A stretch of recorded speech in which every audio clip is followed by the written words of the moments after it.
With that, we can kind of get started. So my name is Mike. I'm with ClearAdmit. ClearAdmit is an applicant resource for individuals applying to business schools of all different kinds, shapes, and sizes, and different programs as well. We cover a lot of MBA programs as well as different specialized master's programs. And today's session is about one of those program types. We have the Master of Science in Business Analytics. Did I get that right, Carrie? Yeah, absolutely. Over with Tepper School of Business at Carnegie Mellon University, which is a fantastic program that we're going to learn a lot about. And we have Carrie, who is the Director of Master's Admissions, who can tell you all about that program and answer all of your questions as we go throughout. Carrie, I'll let you take it from there. Yeah, thanks, Mike, and welcome everyone. So super excited to, pardon me, to talk to you today from rainy, snowy, windy Pittsburgh, but that's January, I guess. So hopefully everybody is staying warm and safe where you are. Thanks to Mike for the introduction. A little bit more about me. So as Mike said, my name's Carrie Calvario. I'm the Director of Admission here at the Tepper School of Business. I have been at Tepper almost 10 years, which is crazy to believe, but I've been super fortunate to see a lot of growth happen in these last 10 years, both physically and moving to the Tepper Quad, which is my nice Zoom background behind me. This is actually my favorite hallway in the Tepper Quad, but also in the form of our specialized master's programs. So about 5 years ago, maybe a little bit more, we launched our part-time online MS in Business Analytics, and then that followed, and it was followed by our full-time in-person MS in Business Analytics. Our first cohort just graduated in May. Our second cohort is on winter break right now. And so we are actively recruiting for our third cohort who will matriculate in this fall. So super exciting to see this program continue to grow, in addition to several other specialized masters that we've been fortunate enough, and I've been fortunate enough to be a part of launching here at the Tepper School. So when thinking about what we wanted to present in this session for you all, we want to be a resource. I always think when you get an admission person live, when you get them face to face, even if you get them on the phone, pick their brain about the application. You know, their applications across programs sometimes are similar, but there's enough nuance that in the likely event that you are applying to several different master's programs, whether it be specialty master's programs or not, there's a little bit of nuance when it comes to it. So I really see this presentation as a bit of a hybrid, sharing a bit more about our full-time MS in Business Analytics. It's probably the last time I'm going to say that. I'm going to say MSBA more just from the sake of my breath, but a little bit more about our program, but really in the scope of as you're considering applying to it, what are some tips? What can you look forward to? Why are we asking you the things that we're asking? What's kind of our motive? So it's a little bit of a peek behind the curtain when it comes to admissions review. So without further ado, I will advance my slide and talk to you a little bit just first about the admission process. And so again, this is less about really the program in general, but I think they do go hand in hand. And so for our admission process for the full-time MSBA program, it is a holistic process. This actually is the same across all of our Tepper programs, whether it be our flagship MBA, whether it be any of our specialized masters. If you get any Tepper admissions officer on the phone, we're going to tell you it's holistic, and that's absolutely true here with the MSBA program. What that means is that every component of your application is reviewed equally. I don't have my fingers crossed. I'm not withholding anything. Truly, as we meet as an admission committee to review all applications, we are looking across the board at everything that you've submitted. And so as you're thinking about a business analytics degree, we know that business analytics is kind of the hot ticket right now, or the hot subject right now. It's everywhere. It's in traditional industries. It's in tech companies that you hear about. It's in transportation. It's in look up in the sky at airplanes. There's analytics there. Watch a sporting event. There's analytics there. So business analytics certainly. You can't get away from those right now, nor do we want to. At Tepper, it's the kind of idea, I guess, inception of our MSBA program really came from, we've already been doing it, right? So Tepper is really that founding member of the management science, and looking at using data to inform decision making, certainly combined with leadership skills and the quote unquote soft skills, but really, we've been doing business analytics. We've been teaching business analytics for years and years and years. So yes, it's a new topic that it seems like every school out there has a business analytics program as well. They probably should. But the nice thing and the exciting thing about our program is that it's an evolution of a curriculum, a STEM designated curriculum that has existed for many, many years. And so when we are looking for candidates in the admission process, we certainly want to look for academic aptitude. These colors do not correlate to anything other than a nice color scheme, academic aptitude, professional experience, personal characteristics, and fit. And then I will further go through the rest of, or all of those as we get through the slide. You'll notice that they're not in any particular order. You'll see in the next couple slides that we don't place any more weight on something like academics or test scores versus your professional experience versus your fit. Fit is such a buzzword. It has been in the entire 10 years that I've been working in master's admissions, and it will continue to be, and it means different things for different schools. So we'll talk a little bit more about what does fit look like at the Tepper School? What does it look like in a business analytics program? What backgrounds are we looking for? Spoiler alert, there is no specific background that we're looking for. But really, how can you best learn about our program? Because as much as we are the admission committee looking for admissibility, you're looking at us too, and you're looking to make sure that this is a program where you see yourself for the next, of course, year of the program, as we're a quick 9-month program, but 5 years post-graduation, 10 years post-graduation as part of the alumni community. So all of that goes into the admission process. So the application itself, again, speaking about this business analytics program, I also wear an operations hat in addition to overseeing admissions for the specialty master's programs at Tepper. And so I get the pleasure of working with a really talented team in designing our application across all of our master's programs and making sure that the user experience is pretty easy. We want to remove as many barriers as we can.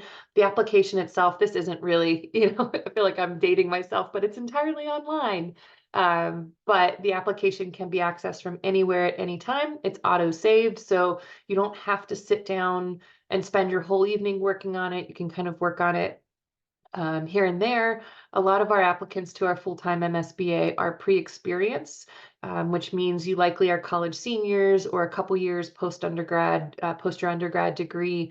And so, finding time, whether in your work schedule, if you're a college senior, hopefully you're still on some form of winter break. I think CMU comes back next week, but perhaps there's some time that you can open up the application, spend a little bit of time, familiarize yourself, but it doesn't mean that you have to sit down and spend 2 hours, which actually you won't ever have to do. Our application itself only takes about 30 minutes start to finish. If you've heard me present before, I've given this story, but I will keep saying it. I am a big sister. I asked/voluntold my little sister to complete an application because I wanted a neutral party that would tell me how long it takes to complete our application. And so I requested from my little sister to go through and time how long it took her to complete the aside from writing her essay, aside from, asking a recommendation, but the nuts and bolts, the video essay, things like that we're going to talk about should take you less than 30 minutes. So these are all of the things that you can find in our application, and hopefully making it as smooth of a process and pretty conversational. You'll see throughout the instructions that we know that applying to any master's program is daunting. You're kind of putting yourself out there, and we certainly understand that and respect that. And so hopefully you find, through our instructions, through the questions that we're asking, just a really thoughtful thoughtfulness of the time that you're taking, and hopefully a friendly tone as you read through our application. Know that that's all intentional. And again, portraying what you hopefully see today is that we want to get to know you. We want to learn about your background. We want to tell you about this MSBA program and really just be resources for you. So when you're looking at the scope of the MSBA program, so again, we are recruiting for our 3rd cohort right now. We are still a relatively small program. We've certainly seen more growth than, or we've seen growth in the last 2 years. Our first cohort graduated 51 students. Our cohort right now has 73 students, and then we're hoping to grow to the low hundreds starting next fall. So we have seen steady growth, and I think that's exciting on several different levels.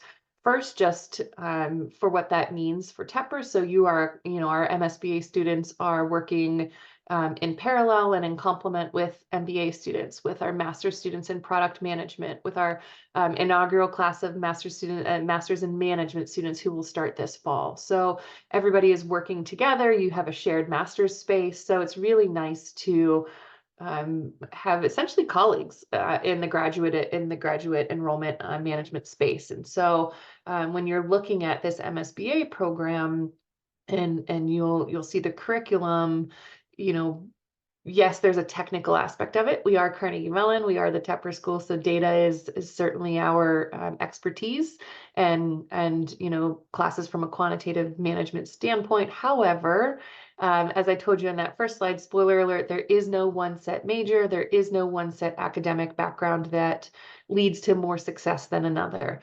But our job and my job representing admissions is to make sure that what do we see in your academic background that can lead to that success. It's not fair of us, even if I've met you, even if we've had the most wonderful conversation and you're lovely, that's absolutely a part of it. There's the community piece, but you have to be able to pass your classes. It's not fair of me to say yes and have you come into this program if there's a real issue or real potential that you can't be successful. And I think that success can be measured in a bunch of different ways with our business analytics program. And so certainly we want some demonstration of academic aptitude to come in, but you don't have to be the valedictorian. You don't have to be, this person who's the most incredible test taker that there's ever been. You don't have to be those things, but there are ways that you can demonstrate aptitude, and they're listed here on this slide. So things that we look at from an admission standpoint are undergraduate GPA. So we all have one, or you are all currently earning one. I earned mine a million years ago, but it's something that is important, right? So it's one measure of academic success that you've had. And so some of the things that we look for, whether it's for the business analytics degree that is has a more technical nature to it, and we'll talk about like, what do I need programming? Do I need those sorts of things? But we look at the quality of institution, the rigor of your major, the types of classes. Demonstrated quantitative skills can be a little bit like, well, what does that mean? Does that mean a calc? Does that mean a differential equations? Yes and yes, but I think that it can mean more than that as well. So, I've talked with physics majors before who, have more design classes, things like that have a quantitative nature. So our job and our training from the admission standpoint is to really dig deep into your transcript. So, we zoom in, we can highlight, we can make notes, we can look up, the course number and kind of learn a little bit more about that. So I say all of that to bring home the point that we do spend a lot of time getting to know your academic background.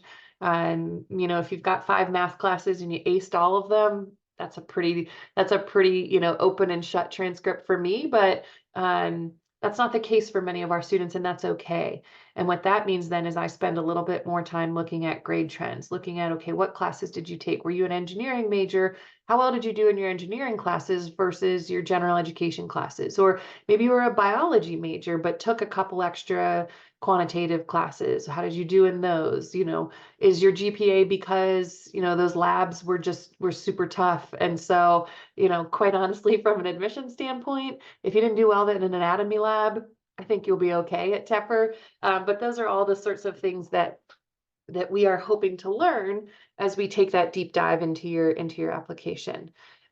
We say we require 1 semester of college level calculus. I almost hesitate to even put this in a presentation because I don't want candidates to self-select out of applying to the MSBA program, right? So I just spent all this time telling you about different ways to demonstrate that. And then you see this point on here where I tell you it's required. It is not required in the sense that, I don't know, maybe require is we just got to think of a synonym or something like that for require. It would be great to see 1 semester of college level calculus. I think that's the most kind of cut and dry way to see academic aptitude is to have seen the coursework before. You'll see some level of calculus. You aren't taking a calc class, but your first mini semester, and we operate on mini semesters. So what that means is when you start in the program, which is a late August start, you are in mini one. Tepper takes the 14, 15-week semester that many of us are used to, and we break it down into 2 mini semesters.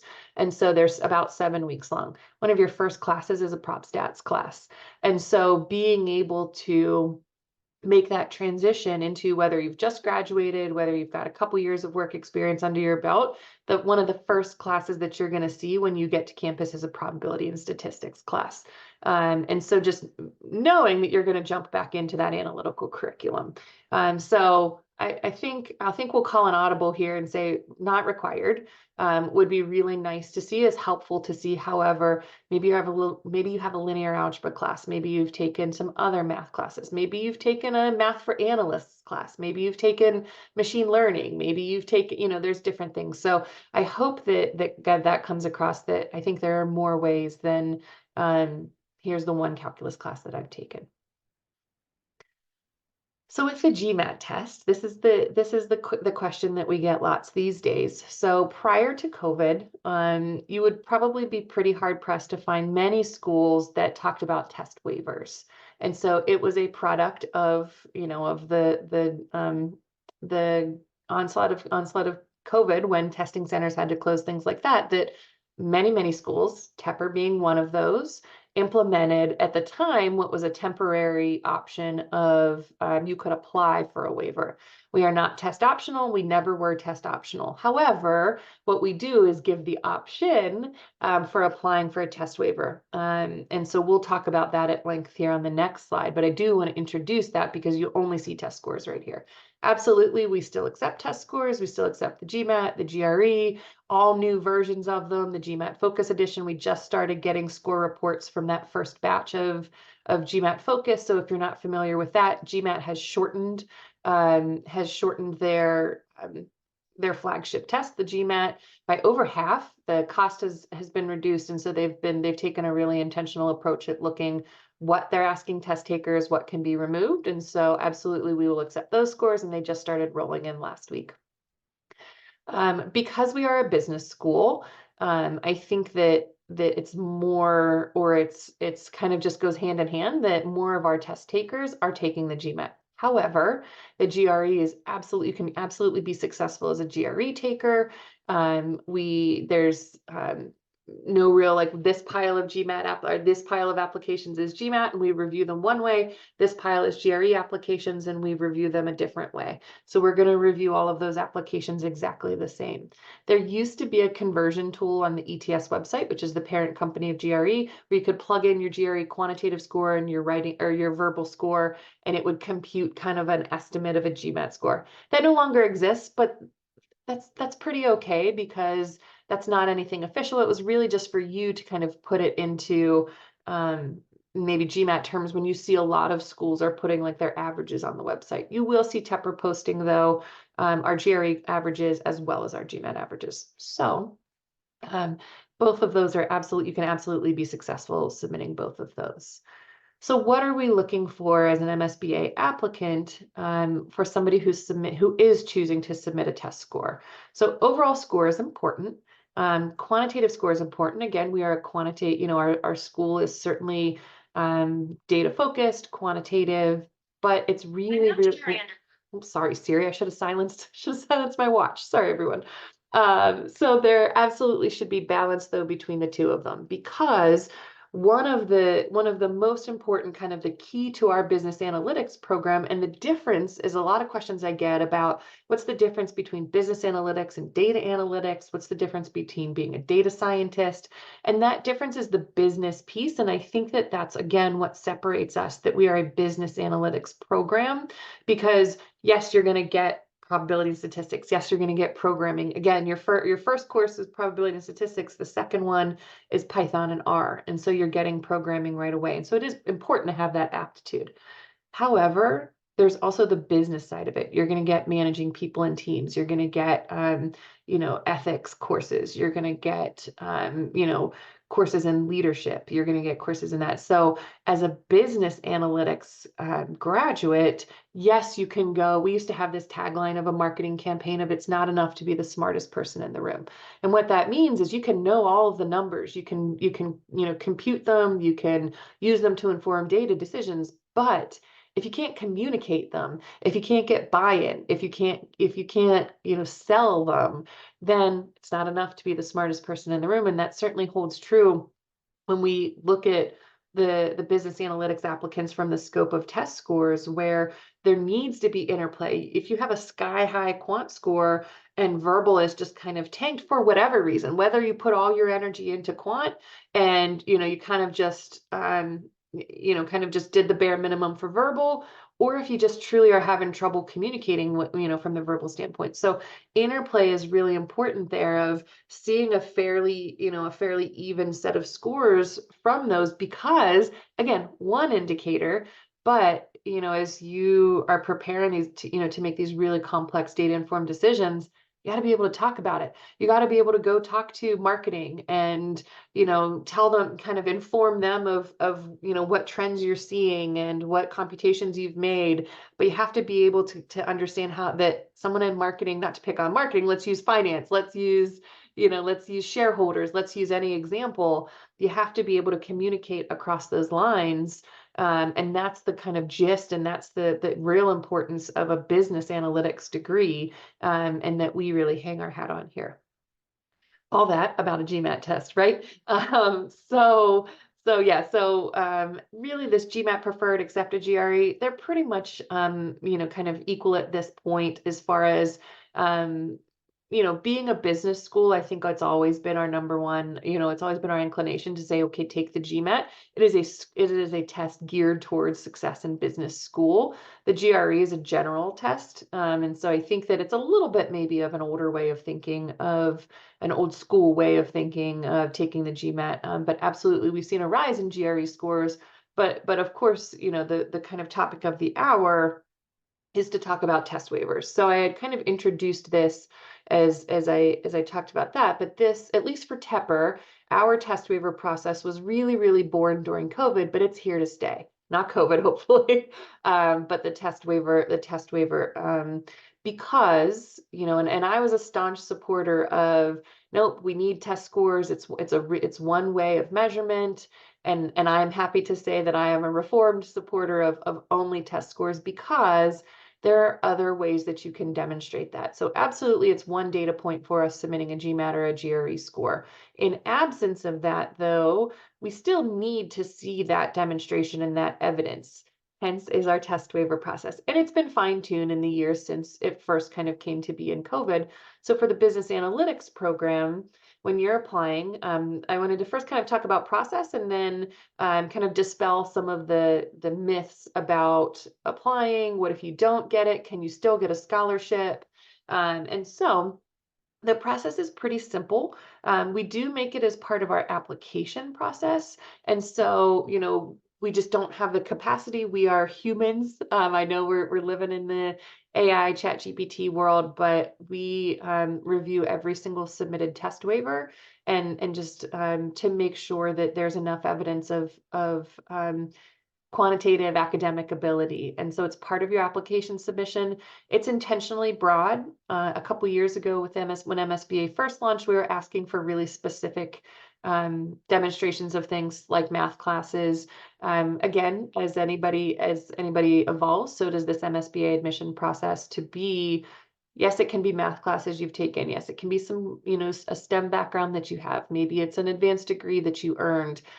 Maybe you're working towards your CFA. Maybe you're working towards your CPA. Maybe there's something that you've done in your work experience. So the process has evolved to be pretty intentionally broad. So when you are in our application and you get to the test waiver process, it is an upload. So you have to upload something, whether it be your transcripts, and you write a little bit. Don't worry, we're going to get to my favorite thing, which is the optional essay.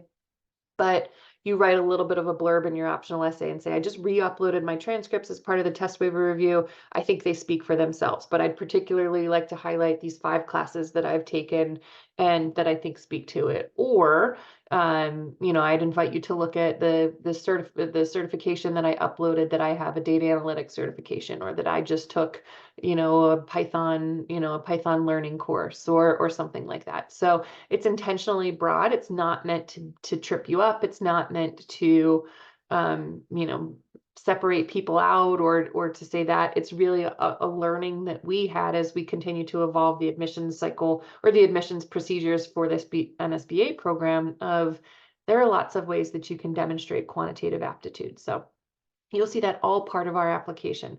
When you hit submit on your application, whether it's 2 weeks before the deadline, like we are right now, or whether it's the night of the deadline, we give ourselves within 10 business days of the application deadline.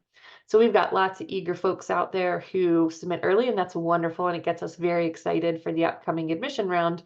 But our procedures are set up to start reviewing those test waivers the morning after the application deadline passes. So on the morning of January 29th, we'll start taking a look at all of our round 2 test waiver forms.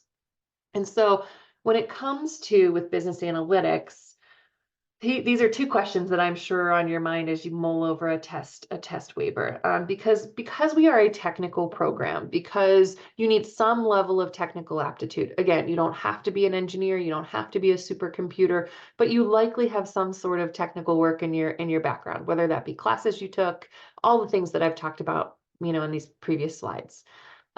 Most likely you may be a good fit for a test waiver. And so certainly we can't review and we can't say, yes, you're going to get one. No, you're not going to get one.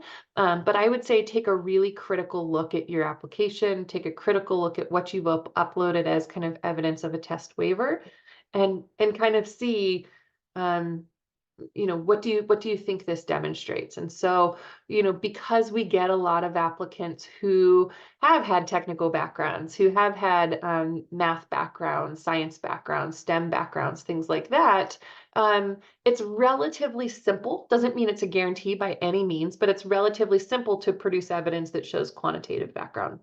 So I would say, compared to our MBA, where we get maybe more broad undergraduate backgrounds, things like that, I would say a higher number of test waivers are approved for the MSBA program, not because it's easier, not because I'm more generous than the person who reviews the MBA test waivers, but only because it's just the nature of our applicant pool. And you can see that in our class profile that's on our website.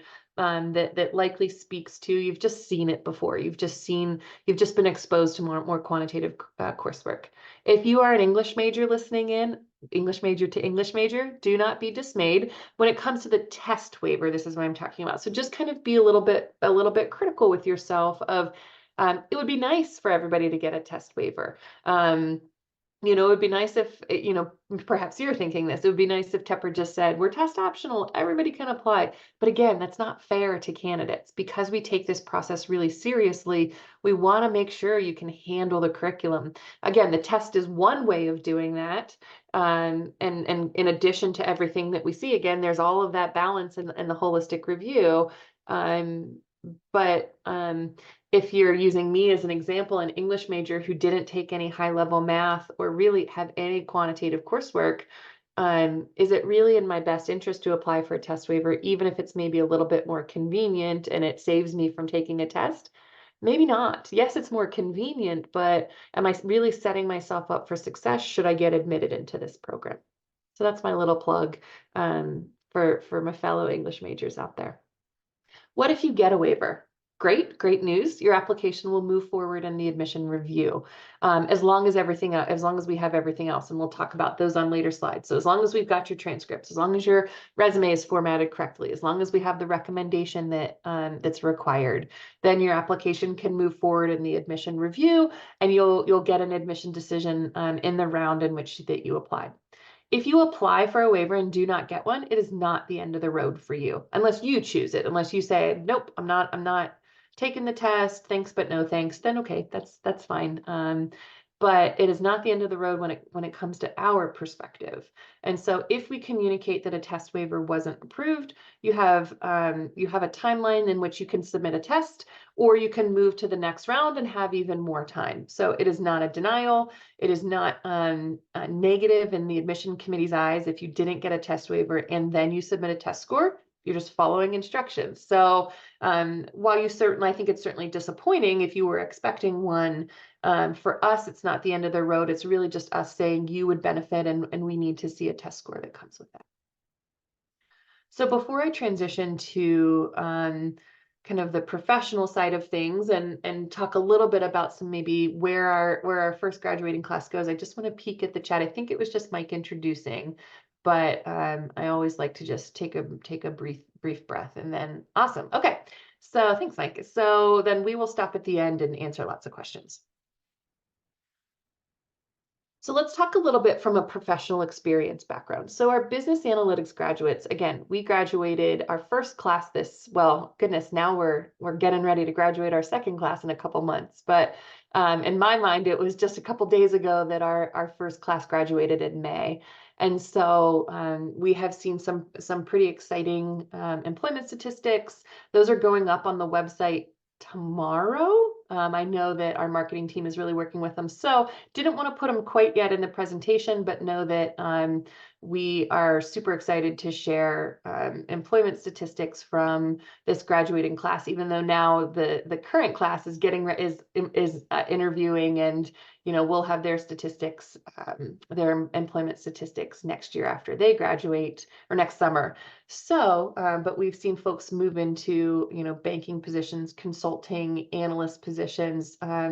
We've seen folks in the kind of low 90,000s as far as US dollars from North American salary. We've seen some pretty nice spread across different industries where our business analytics graduates are headed. So it's been really exciting to be part of the employment statistics discussion as we've finalized it, and all the last kind of offers are coming in. And so take a peek at the Tepper MSBA website over the next week or so, and you'll see that full employment report, as well as just kind of the nice little pretty pictures that we put on to kind of highlight those areas. So how you get there and how you kind of demonstrate that first step is through a couple different ways that we're going to talk about. It's through your resume, and then it's through your goals, which are on the next page. So nuts and bolts, again, my operations hat, these are the things that we'd like from your resume, but why is it important, right? So that's kind of the tips side of this webinar of, why do we ask you these things? Well, I think first it's just showing that you can follow directions, which seems silly, but it's being succinct. It's, it can be difficult to think that you have to summarize everything that you've done, whether you've got 2 years of work experience, whether you're a senior in college, whether you've got 6 years of work experience, and you're looking at maybe our online MSBA program. It can be hard to summarize all that and put it on one page. But the tips that we like to provide are include no technical jargon, demonstrate impact. It was interesting. I was talking to my husband last night, who was asking me to look over his resume. He's not an applicant to the MSBA program that I know of.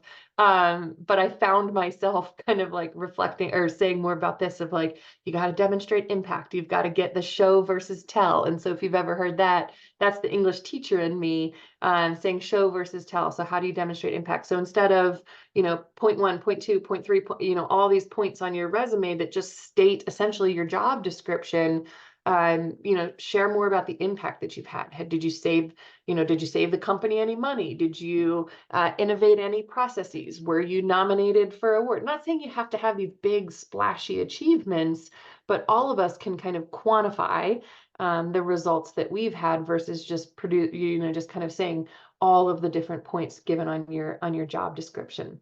One of the ways that you do that is achievements versus responsibilities.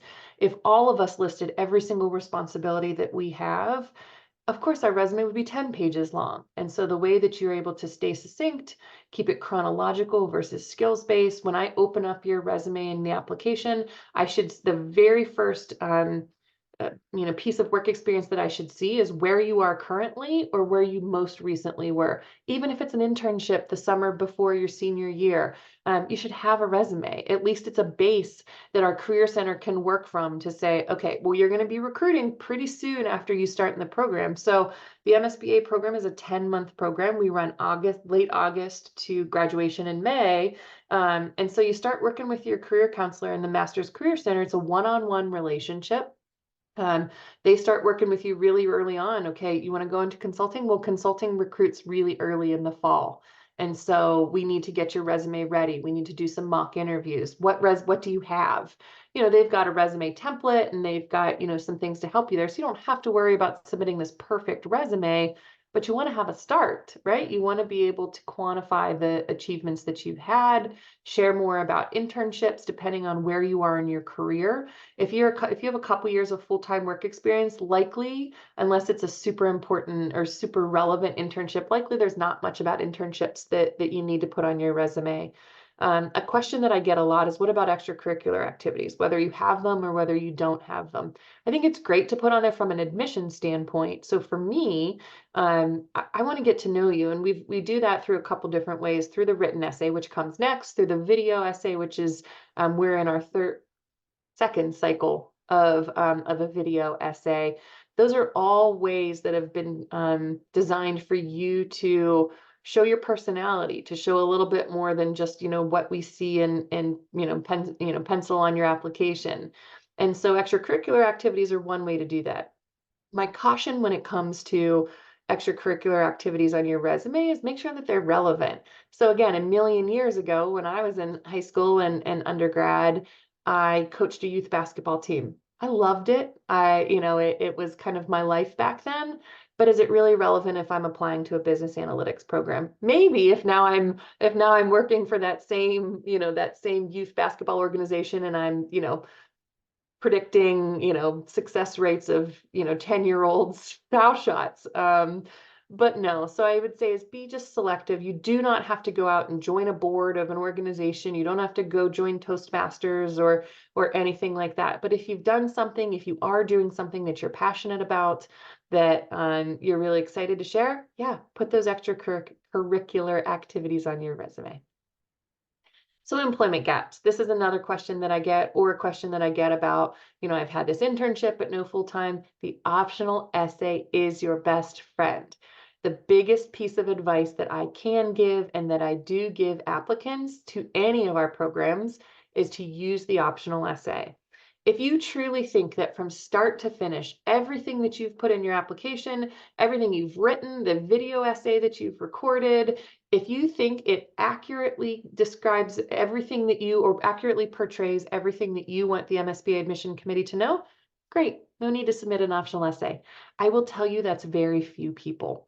And so the optional essay is a really great way, while truly optional, it's a really great way to be able to explain things like employment gaps or, internships that maybe don't quite fit with what your undergrad background was.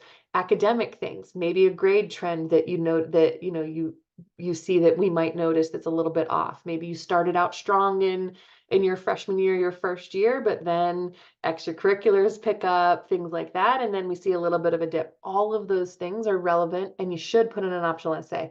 I've got a pretty active imagination. I read a lot of books. These days I read a lot of kids' books, but you don't want me using my imagination when it comes to your application. Leave no stone unturned. I'm not saying you have to write this 5,000 word, essay, optional essay. Write a couple different paragraphs, a couple of different points. Point one, I want to talk about my undergrad GPA. Point two, I want to tell you that I have a full-time job offer, but it's not in writing yet, so I didn't feel comfortable putting it on my resume. Point three, I want to tell you why I chose the recommender that I did, even though they're not at my company. That's like 3 sentences, 3 sentences, 3 sentences. It does not have to be this beautifully crafted essay in order to be successful. So that's my plug for the optional essay. So your career goals. So we actually ask you this in your video essay, and so this slide will be combined with the video essay slide that's, I think, 2 more than this. But things that you want to think about, tips for when you're preparing to not only record your video essay, but to record your video essay where we're going to ask you what your post MSBA career goal is. And we did this intentionally. So we work really closely with the MCC, the Master's Career Center. They are the dedicated career resource for Tepper Master students only. They only work with Tepper Master students. There is an MSBA lead in their office. His name is Jack, and he's an excellent resource. But you have the opportunity to work with all counselors in the Master's Career Center. So you'll be assigned a counselor. They'll work with you on all the things that we talked about. But in designing the application, we kind of approached our Career Center and said, would this make sense as a video essay? Because we want to hear from you. Yes, you can write an essay, but we want to hear your thought process. We want to hear how you've developed it. So you get 2 attempts to record this video essay. It's built into your application. You can do a test to make sure, and then you get 2 attempts. So we're going to ask you your goals. Here's what I don't want to see. I don't want to see your eyes moving across the screen like you're just reading from everything that you just memorized. It's not what I want to see. Sure, you can practice and you can want to rehearse, especially if you're a little bit nervous. I would rather you stumble on a few of your words, but be authentic in telling me about the goals that you have versus that I can watch your eye. I can see your eyes moving across the screen and see that you're reading word for word and then it's robotic. I know there's comfort in that, especially as many of you may be English as your second language. That's okay. It's okay for English to be your second language. It's okay to not have perfect pronunciation of every single word. What is more important is what's your goal? Have you researched the industry or function, connecting those dots between what you've done, transferable skills? So, practice, record yourself on your phone. It's awkward. You can delete it. You never have to watch it again. But before you hit go on the actual live recording, you want it to be a bit more natural. You can memorize, so I guess there's that. But I would caution too is, again, this is an opportunity for you at the very beginning of your application review to get in front of the admission committee. We watch every single video. And so make sure you've got a pretty neutral background. You can have a Zoom, you can absolutely have a Zoom background up. You can sit in the corner of a wall. You can have a picture hanging behind you. Don't record your video in a Starbucks or in a Target or something like that. Certainly try and make it as calm in the background. So I know lots of times if you live in a city or you live somewhere where it's noisy, if you're like me and you have toddlers, sometimes your background, you do your very best. But I would say is put that effort in to have that successful video, and make use of the test attempts. We don't look and see how many test attempts you utilized, but they're there for your benefit. So think about these things as you prep your video essay, but also as you prep your career goals. So, especially as more employment outcomes are available on our website about this our first cohort of graduates. And as we add to that in the coming cycles, when we get each cohort that graduates and we get their employment outcomes, take a look at those and see, oh, great, I am interested in consulting. And now I see that this many students from the graduating class went to consulting. Or, oh, banking, that's a surprising industry where Tepper Business Analytics graduates are going, but that's pretty intriguing. I could see myself there. Those sorts of things to start to connect the dots between what you've done or what you hope to do and what you hope to get out of this MSBA program.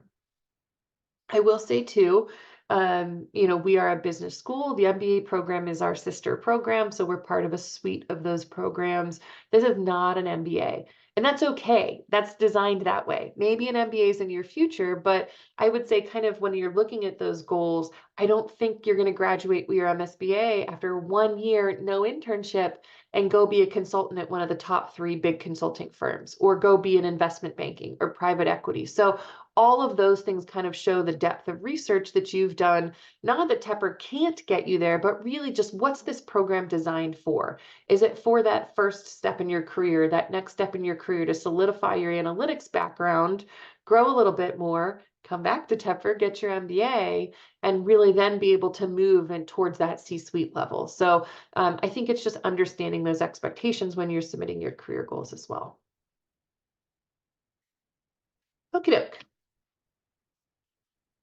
So one recommendation, so we say professional recommendation, that's kind of the norm that you see, but however, goodness, that's the English teacher in me just cringed. However, we understand that a lot of our applicants to this program, you may not have any professional, other than internships. And so if you have an internship supervisor, but perhaps a faculty member or a professor can really speak to your professional growth, your opportunities for success, that's okay. And so when you're mulling over who should my recommender be, kind of take a step back and look at where are you in life, professionally, academically. If you're just finishing up your senior year, or you're headed into your last semester of your senior year, and you feel really strongly that you have an academic mentor to submit a recommendation, absolutely, that's who you should pick. If you're somebody that has more of a relationship or professionally, you've got a supervisor, an indirect supervisor, that's who you should pick. So what we are more concerned with is somebody who has firsthand experience working with you. To use the academic recommendation as an example, if you are a senior in college and you have a freshman academic advisor who has been a mentor to you, but really you meet them for coffee once a week, you catch up, you talk about your favorite sports teams, you talk about your musical that you just went to. That's probably, yes, that's wonderful, and I hope you maintain that relationship for a very long time. But when it comes to should that person submit your recommendation to a business analytics program, probably not, unless they can speak to that firsthand experience, insights into your potential for leadership. The biggest titles are not important. Whether you are an intern, whether you have a couple years of work experience, if you could hand the executive vice president your company, if they have give me your resume, basically tell me what you want to say, sure, I'll punch it in and I'll write your recommendation, versus your manager who doesn't have an EVP title, but can really speak to your development, how you've matured, different projects you've taken on. That's the recommender that we want to hear from. That recommender who has kind of supervised you day to day, supervised a project, and can really speak to it. That's who I'd rather and we'd rather hear from than a bigger title who just doesn't know you. Ways that you can prepare, meet with them, share your plans, buy them a cup of coffee, say to them, hey, this is the school, these are the schools that I'm applying to. Tepper's a little bit different. We're not a free form letter. It is a form that is a direct link in your application. When you put your recommender's contact information in, a direct form goes to your recommender. And they have the opportunity to complete it. It's short answers. We use the GMAC common letter of recommendation, and then they can send it back to us. So there's not really a way that you could write it for them, but still my advice is do not draft a recommendation for them. Talk to them about your goals, talk to them about why you're interested in this business analytics program. And then at the end, let them know what happens. I will tell you one of my biggest kind of blunders earlier on in my career, before I got this Tepper job, is I asked somebody to be a recommender. And again, this is a job versus a business degree, but I'm just sharing my wisdom. I never let them know if I got the job or not. So I reached out. I said, hey, will you be a recommendation for me? And there's this job. And then I saw them a couple months later, just brand new at Tepper, and they said, did you ever get that job? And it was just a total like professional immaturity. I never closed the loop and thanked them. So thank them, write them a letter, at a minimum, let them know if you got in or not.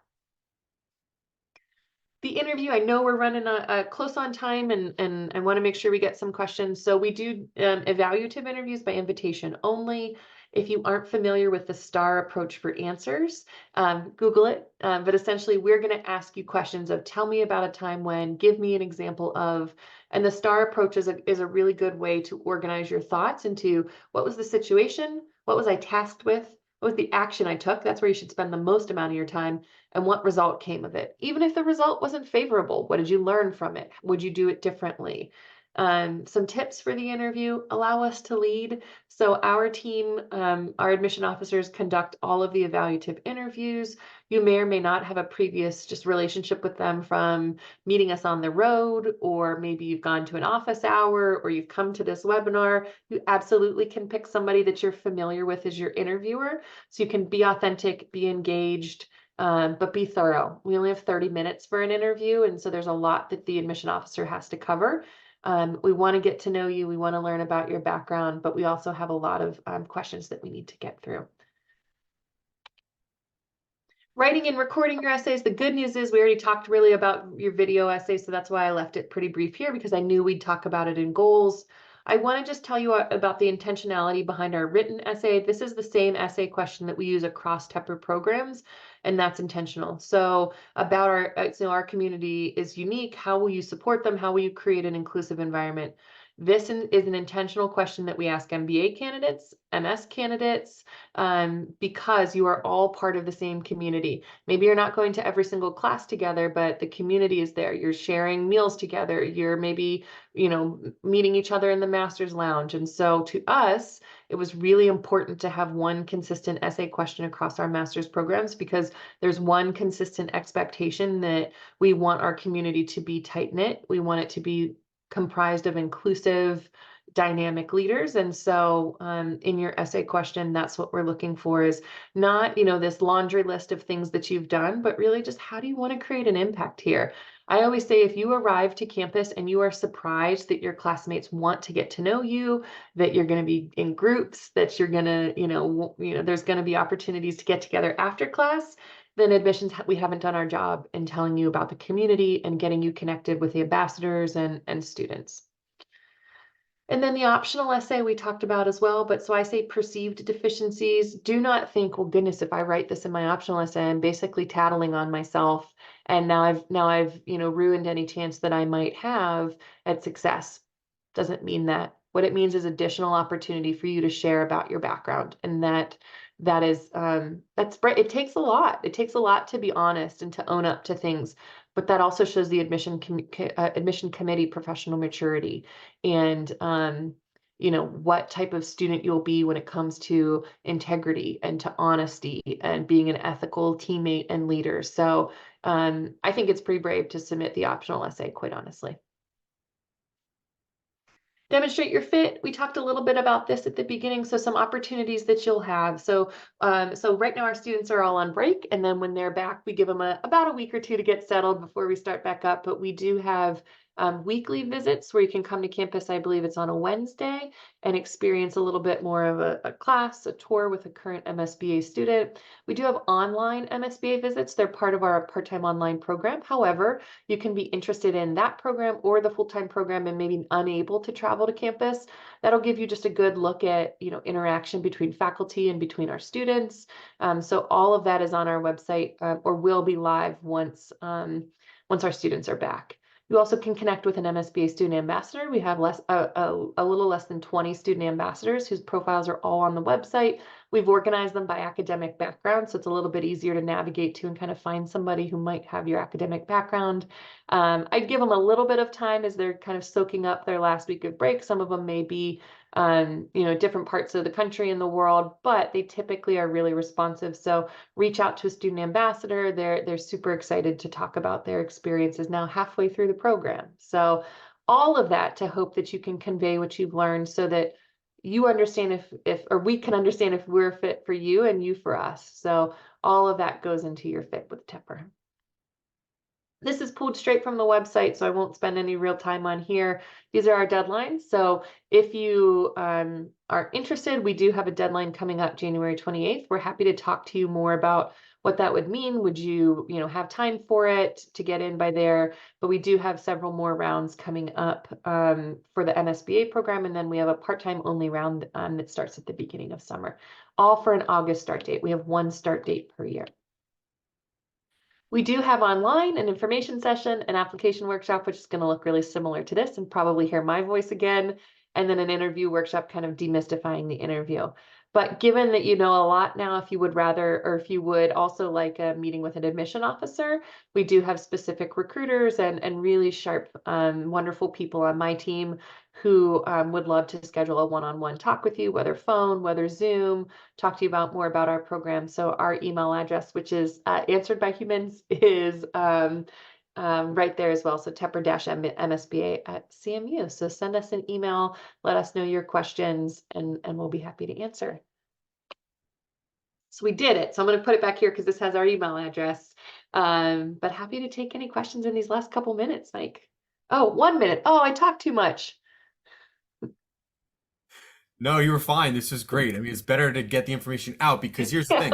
sometimes people may have a question that you end up answering, so Yeah, they don't need to ask the question later. That's how I take it sometimes when thank you. I give these sessions as well. And I'm like, you know what? Maybe I just did a great job explaining Yeah, everything that yeah, there's not as many questions. So there was the one that came through in the chat about application fee waivers. I don't know if you yeah, have a policy on that you wanted to discuss. That was everything yeah. I saw. Yeah. We'll get you a fee waiver, yeah, and I think I saw that too come through. So, once we get the if we get the attendee list, but if not, so let me just tell you, it'll show on the back end of your application.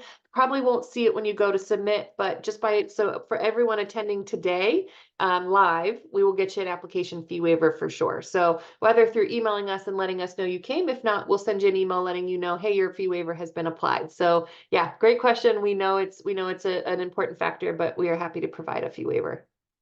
There you go. And I don't see any other questions Okie coming doke. in. So I think you may Okay. be good. I think if there are additional questions, everyone who has attended, we will get your information over to the Tepper team so they can reach out. You also have the email address now if you want to be proactive and reach out on your own. We see those deadlines coming up and they're rapidly approaching, so get your stuff in order. I learned a lot about this program and the application process today, so hopefully everyone who attended did as well. And as I mentioned at the beginning of this session was recorded. Look for the email address again, Carrie, if you Yeah, want to let put that me, in the chat or something. I know it goes Um, away, but I'll type it in here while you're wrapping up there, Mike. Sure. But yeah, this session will be recorded as well. So if there's any, slides that you missed a little bit on, I know a couple people were kind of jumping in and out of the session. So go back, watch this recording. We will send it out to everybody throughout this week once it's all set up and ready to go. So you'll be able to go back and watch and get all the information. So thanks again, Carrie, for presenting. Yeah, thank you, Mike, and for clear admit. Thanks, everyone. Alrighty. Have a good rest of Bye. your day.